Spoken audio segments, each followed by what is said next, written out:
எல்லாருக்கும் வணக்கம். நான் Hema Subramanian. Welcome to home cooking Tamil. நம்ம ஊரில் நிறைய வெரைட்டிஸ் வடை இருக்குது. ஆனால் நம்ம காமனாக செய்கிற ஒரு நல்ல வடை வந்து மசாலா வடை. ஸோ இன்றைக்கி அந்த ரெசிபி தான் ஷேர் பண்ண போகிறேன்.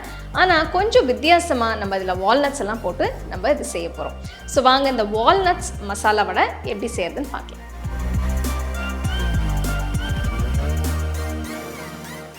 இந்த வடை செய்ய நான் 1.25 கப் கடலைப்பருப்பை தண்ணியில் ஊற போட்டிருக்கேன். இது கிட்டத்தட்ட 3 மணி நேரம் நல்லா ஊறி உப்பி இருக்கு. இதுல இருந்து 1/4 கப் அளவு கடலைப்பருப்பு எடுத்து வைக்கிறேன். இதை நான் அப்புறமா யூஸ் பண்ண போறேன்.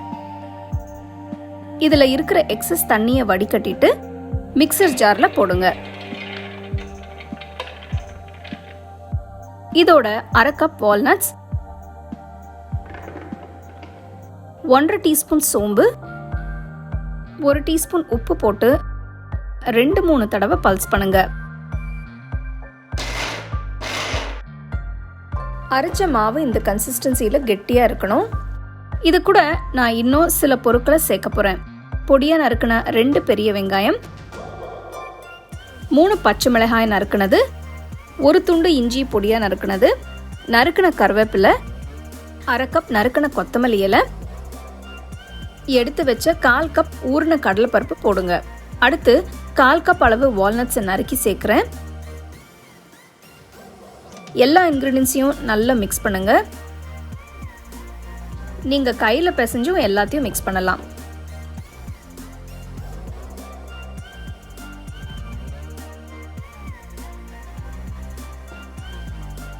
இந்த ஸ்டேஜ்ல உப்பை செக் பண்ணி பாருங்க. தேவைப்பட்டா கொஞ்சம் ஆட் பண்ணிக்கோங்க. வடை மிக்ஸ்சர் இப்போ ரெடி.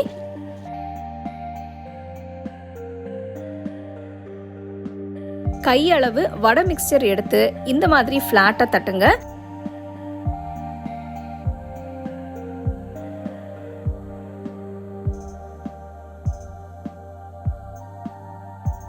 கடாயில பொரிக்கிறதுக்கு தேவையான அளவு எண்ணெயை ஊற்றி சூடு பண்ணுங்க.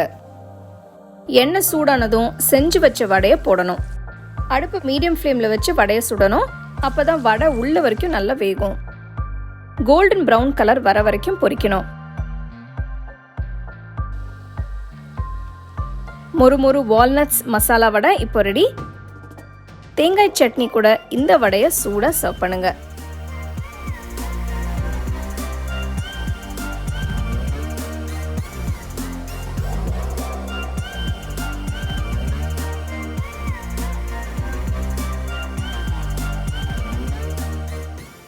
கிறிஸ்பியான வால்நட் மசாலா வடை எப்படி செய்யுதுன்னு பார்த்தீங்க.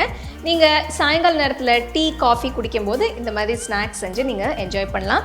இதை செஞ்ச உடனே சூடாக நல்ல ஒரு சட்னி வச்சு சர்வ் பண்ணிங்கன்னா பிரமாதமாக இருக்கும். ஸோ கண்டிப்பாக இந்த டிஃப்ரெண்ட்டான ரெசிபி நீங்கள் ட்ரை பண்ணி எப்படி இருந்ததுன்னு எனக்கு சொல்லுங்கள்.